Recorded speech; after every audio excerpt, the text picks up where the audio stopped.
Hello students, welcome back to my YouTube channel. This is Manjari. आप मेरे साथ मेरा यूट्यूब चैनल देख रहे हैं और आज हम पढ़ने वाले हैं एक नया टॉपिक, एवरेज यानी कि औसत। पिछली क्लास में हमने साधारण ब्याज वाला जो टॉपिक था उसे कवर किया है और आज की जो हमारी क्लास है इसमें मैं आप लोगों को एवरेज यानी कि औसत पढ़ाने वाली हूँ। साधारण ब्याज वाली वीडियो आप लोग ज़रूर देखें क्योंकि उसमें मैंने जो आपको एक टाइप ऑफ क्वेश्चन करवाया है वो आप लोगों के एग्ज़ाम में 100% श्योरिटी के साथ आने वाला है, क्योंकि वो क्वेश्चन एग्ज़ाम में हमेशा पूछा जाता है। अभी तक जितना भी हमने पेपर एनालिसिस किया उसमें वो क्वेश्चन हमेशा ही पूछा गया।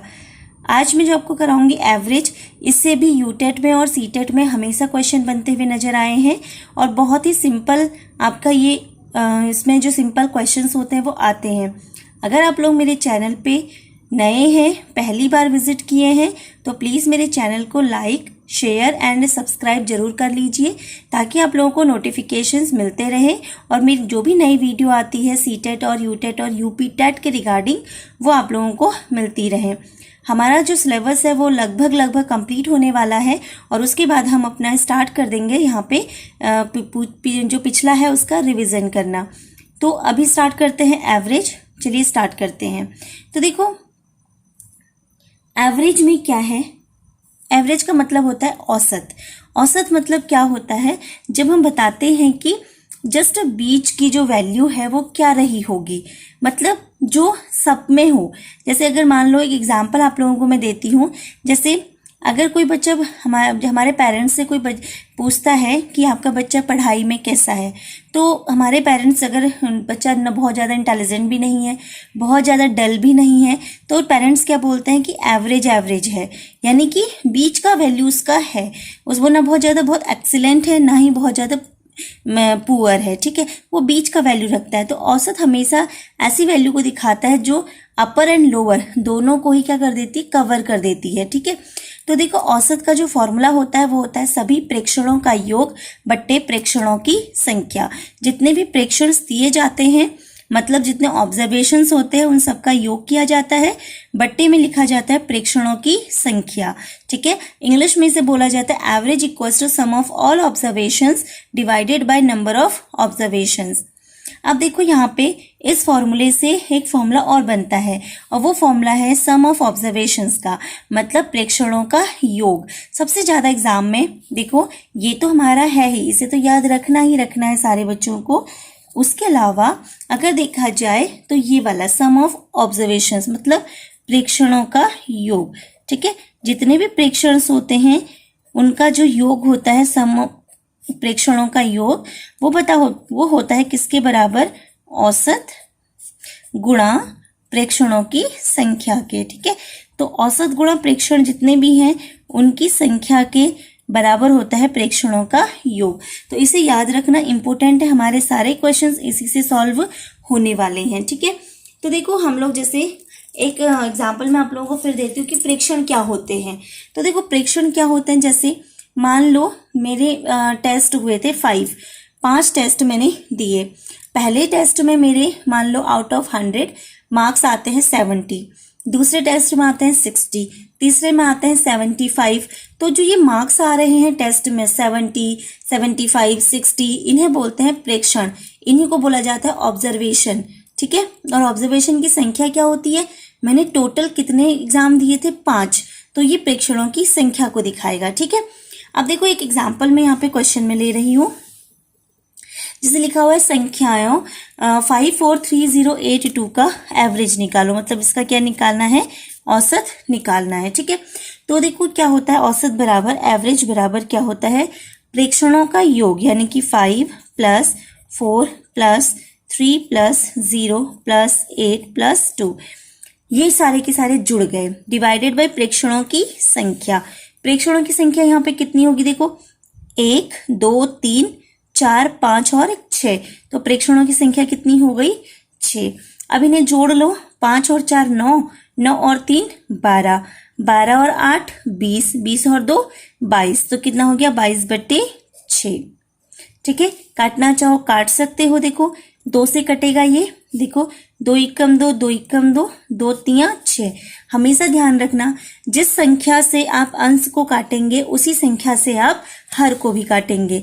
मतलब अगर मैं एक बार 2 से 22 को 2 से काट रही हूं तो मुझे 6 को भी 2 से काटना पड़ेगा। समान संख्या से काटना जरूरी होता है, ठीक है।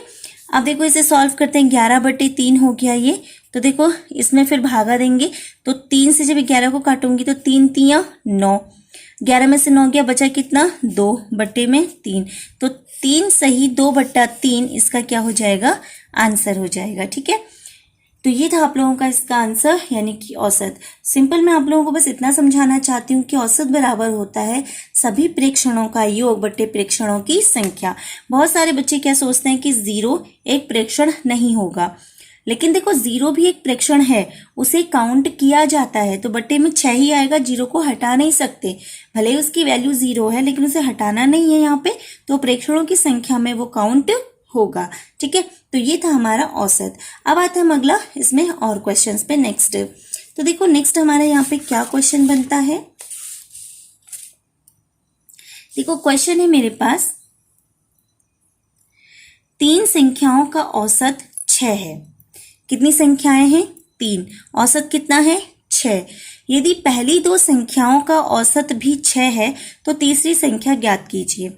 मान लो वो तीनों संख्याएं हैं A, B और C, मतलब A, B और C 3 संख्याएं हैं, ठीक है।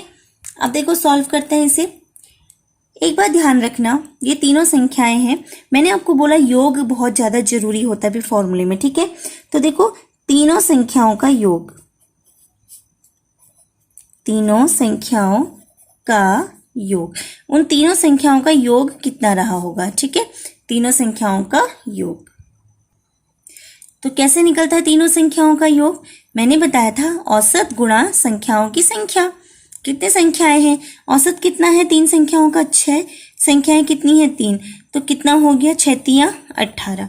तो क्या बना, तीनों संख्याओं का योग A plus B plus C बराबर कितना हो गया 18। क्लियर है यहाँ तक। अब देखो अगला देखते हैं। नेक्स्ट, यदि पहली 2 संख्याओं का औसत भी 6 है, मतलब पहली 2 संख्याएं, तो फिर से 2 संख्याओं का योग देखते हैं। 2 संख्याओं का योग, 2 संख्याओं का योग कितना होगा, देखो 6 उनका औसत है, संख्याएं हैं 2, तो 6 दूनी कितना हो गया 12। अब देखो ये 2 संख्याएं, तो इसका मतलब A प्लस B इनका योग हो गया 12। अब आप मुझे बताइए, मुझे तीसरी संख्या निकालनी है। इक्वेशन है एक ये और एक इक्वेशन है ये 2, ठीक है। अब मुझे बताइए, अगर मैं पहली इक्वेशन में से दूसरी इक्वेशन को माइनस कर दूं, पहली में से दूसरी को क्या कर दूं माइनस, तो क्या होगा, देखो यहाँ भी A है यहाँ भी A है, कट जाएगा। माइनस होने पर साइन क्या हो जाते हैं, बदल जाते हैं। ये प्लस का था ये माइनस हो गया, ये प्लस का था ये भी माइनस हो गया, और ये तो माइनस हो गया। प्लस का भी माइनस का भी कैंसिल, तो बचा क्या यहाँ से C, और 18 में से 12 माइनस करूंगी तो कितना हो गया 6।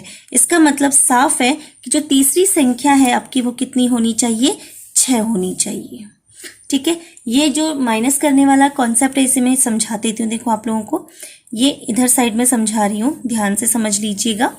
देखो क्या है, पहली इक्वेशन है A plus B plus C बराबर कितना 18, और यहाँ है A प्लस B बराबर कितना 12। इन्हें माइनस करना है।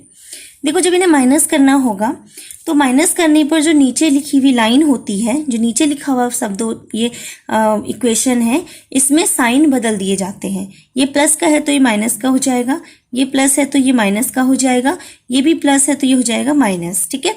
अगर यहाँ माइनस होता तो नीचे होता प्लस, बदल दिए जाते हैं साइन। तो देखो प्लस का है माइनस का है कैंसिल, प्लस का भी माइनस का भी कैंसिल, बचा क्या यहाँ से C। 18 में से 12 माइनस करूंगी तो बचेगा कितना, यहाँ पे कितना हो जाएगा आपका 6, ठीक है। तो 18 में से 12 माइनस करके आंसर आ जाएगा 6। तो ये इस तरीके से माइनस होता है, और अगर प्लस हो रहा होता तो साइन नहीं बदलते, सीधे सीधे वही रहते, ठीक है। तो ये है हमारा क्वेश्चन। आई होप आप लोगों को समझ में आ गया होगा, ठीक है। किस तरीके से क्वेश्चन मैं बना रही हूँ, क्वेश्चन को पढ़ के समझना भी है। अब आते हैं हम लोग नेक्स्ट क्वेश्चन में। देखिए नेक्स्ट क्वेश्चन क्या है, 5 बच्चों की औसत आयु 14 वर्ष है। बच्चे कितने 5, औसत आयु कितनी 14। एक नए बच्चे के आ जाने से औसत आयु 13 वर्ष रह जाती है। तो नए बच्चे की आयु क्या होगी? सेम देखो, 5 बच्चों की औसत आयु 14 है तो उनका योग कितना होगा? ठीक है, तो देखो मैं यहाँ पे लिख सकती हूँ सम मतलब योग होता है। ठीक है, कितने बच्चों का? 5। मान लो वो बच्चे A B C D E हैं। ठीक है, तो ए बी सी डी और ई उनका नाम है। ठीक है, 5 बच्चों का योग अगर निकालूंगी तो क्या होता था? औसत गुणा बच्चों की संख्या। तो 14 पंजे कितना हो जाएगा? 70। क्लियर? अब एक बच्चा और नया आ गया तो अब बच्चे कितने हो गए? 6। तो सम 6 बच्चों का। अब मान लो वो एक जो नया बच्चा आया वो क्या था आपका? एफ था। ठीक है, तो अभी औसत कितना हो जाता है? 13। बच्चे कितने? 6। तो 13 6 कितना होता है? 78। ठीक है, अब देखो यहाँ पर फॉर्मूला वही लगा है कि प्रेक्षणों का योग, मैंने जो वीडियो की शुरुआत में बताया था, प्रेक्षणों का जो योग होता है वो क्या होता है आपका? औसत गुणा प्रेक्षणों की संख्या। ठीक है, मैं वही लगा रही हूँ बार बार। अब देखो मुझे क्या निकालना है? जो नया बच्चा आया है यानी कि जो एफ आया है उसका एज निकालना है। एक बात बताओ, मैं अगर इनको माइनस कर दूं इन दोनों इक्वेशंस को, क्या बुराई है उसमें? कुछ भी नहीं। ये माइनस हो जाएगा, ये माइनस, ये भी माइनस, ये भी माइनस, ये भी माइनस, ये भी माइनस और ये भी माइनस। ठीक, plus A minus A cancel, plus का बी माइनस का B cancel, C cancel, D cancel, E cancel, बचा क्या? माइनस का एफ। ठीक, 70 में से 78 को माइनस करना है, पॉसिबल नहीं है, लेकिन हम 78 में से 70 को माइनस कर देते हैं तो बचेगा क्या? माइनस का 8। कोई दिक्कत नहीं है, यहाँ तक -8 कर सकते हैं। इक्वेशन के दूसरी तरफ दोनों तरफ माइनस है, कैंसिल हो जाएंगे। तो नया बच्चा जो है एफ वो कितने साल का है? 8 साल का। ठीक है, तो देखो कितना सिंपल क्वेश्चन था, आप लोग डायरेक्ट सॉल्व कर सकते हैं। ये ABC वाला कॉन्सेप्ट तो मैं आपको समझाने के लिए लिख रही हूँ, आप लोग चाहें तो आप लोग इसे फिर नहीं भी लिखें बाद में। ठीक है, तो क्या किया जाएगा? पहले ज़्यादा बच्चों के अकॉर्डिंग 13 गुणा 6 माइनस 14 गुणा 5 सीधे सीधे हमको छठे स्टूडेंट के पास लेके चला जाएगा। ठीक है, होपफुली आपको ये समझ में आ रहा होगा। फिर से हम एक नए क्वेश्चन की तरफ को बढ़ते हैं। फिर भी अगर प्रॉब्लम है तो आप लोग कमेंट सेक्शन में जरूर बताइए कि प्रॉब्लम कहाँ पे आ रही है। ठीक है, फॉर्मूला वो ध्यान रखो, प्रेक्षणों का योग बराबर होता है औसत गुणा प्रेक्षणों की संख्या। चलिए नेक्स्ट में आते हैं। अब क्वेश्चन क्या है? 30 विद्यार्थियों की औसत आयु 9 वर्ष है। यदि उनके अध्यापक की उम्र भी जोड़ दी जाए तो औसत 10 हो जाता है। अध्यापक की उम्र ज्ञात कीजिए। देखो फिर वही क्वेश्चन, बस लैंग्वेज बदल दी। 30 बच्चों का योग कितना है? देखो 30 बच्चे। ठीक है, तो S30 कर देती हूँ। ठीक, इनका योग कितना है S30 का? देखो बच्चे औसत है 9, बच्चे हैं 30, तो कितना हो गया? 9 0 0 9 3 27, यानी कि 30 बच्चों का योग कितना हो गया? 270। ठीक, अगर 30 बच्चे और एक टीचर भी जुड़ जाए तो औसत कितना हो जाता है? 10। बच्चे कितने हो गए अब? 30 बच्चे एक टीचर, तो कितने हो गए? 31। 30 बच्चे और एक टीचर हो गए ना, और ये हो गया गुणा करने पर 0 और 1 एकम 1 1 3 3 हो गया। अब अगर मैं इन दोनों इक्वेशंस को पीछे वाली में से आगे वाली को माइनस कर दूं तो देखो ये दोनों तो कट जाएंगे ना, बचेगा क्या? सिर्फ टीचर। कितना? 310 माइनस 270, दोनों को माइनस करना है। देखो जब तक 4 5 6 ऐसी संख्या आ रही थी तब तो मैं ABC का एग्जाम्पल दे रही थी। जब 30 बच्चे आ गए तो मैंने अब एग्जाम्पल भी नहीं दिया, क्योंकि 30 बच्चे तक थोड़े नहीं लिखोगे उसे। अब तो समझ में भी आने लग गया होगा कि S30 मैम क्यों लिख रही है। इसका मतलब है कि समेशन ऑफ 30 स्टूडेंट्स। ठीक है, जब एक टीचर जुड़ा तो मैंने +T भी कर दिया उसमें। अब माइनस कर देती हूँ नीचे वाले से ऊपर वाली इक्वेशन को, तो T बचेगा यहाँ 310 माइनस 270, कितना आएगा? देखो ये हो जाएगा कितना? 40, और ये हो जाएगा टीचर। इसका मतलब टीचर की एज कितने साल की है? 40 साल की है। यही आपका आंसर है, और ऑप्शन में होगा टिक लगाना, आंसर क्लियर। ठीक है, तो देखो कितना सिंपल है औसत का कॉन्सेप्ट, एवरेज का कॉन्सेप्ट। और यहाँ से क्वेश्चन आपको जरूर मिलेगा। DSSB के सारे PRT लेवल के एग्जाम्स में ये क्वेश्चन पूछा गया है और पूछा भी जाता है। ऊपर से UP टेट में और CTET में भी ये क्वेश्चन पूछा जाता है। UTET में तो खैर पूछा ही जाना है, क्योंकि सिलेबस ही UTET का चल रहा है, UTET और CTET का। ठीक है, तो ये था आप लोगों का एक क्वेश्चन। फिर आते हैं हम नेक्स्ट क्वेश्चन पे। होपफुली आपको ये क्वेश्चन समझ में आया होगा। अगर आपको सेशन समझ में आ रहा है तो प्लीज चैनल को लाइक शेयर एंड सब्सक्राइब जरूर कीजिए और चैनल को लास्ट तक जरूर देखिए। आते हैं हम नेक्स्ट क्वेश्चन में। 24 बच्चों तथा एक अध्यापक की औसत आयु 15 वर्ष है।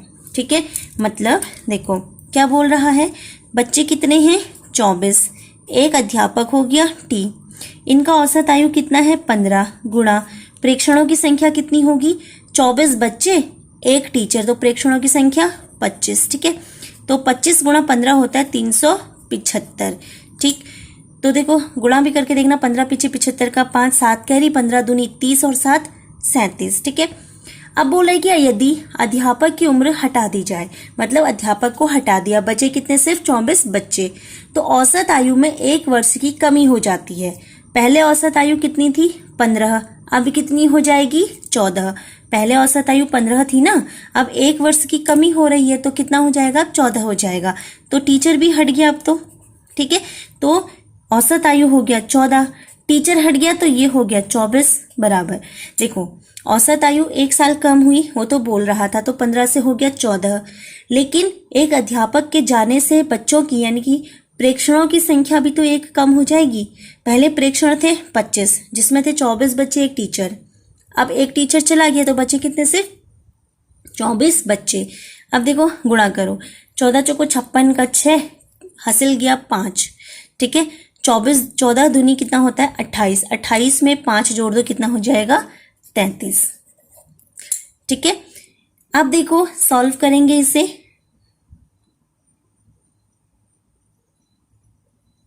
सॉल्व करेंगे, हमें निकालना है क्या टीचर की उम्र, तो देखो सेम वही माइनस कर दो, ये माइनस करूंगी तो S24 से S24 कटा, बचा कितना टी, यहाँ कितना बचेगा 375 में से 336 को क्या कर दिया जाए माइनस। सॉल्व कर लो, 15 में से 6 माइनस करूंगी कितना 9, 6 में से 3 माइनस करूंगी 3, तो कितने ईयर हो जाएंगे टीचर्स की एज 39 ईयर्स। ठीक है, तो आ गया आपका आंसर।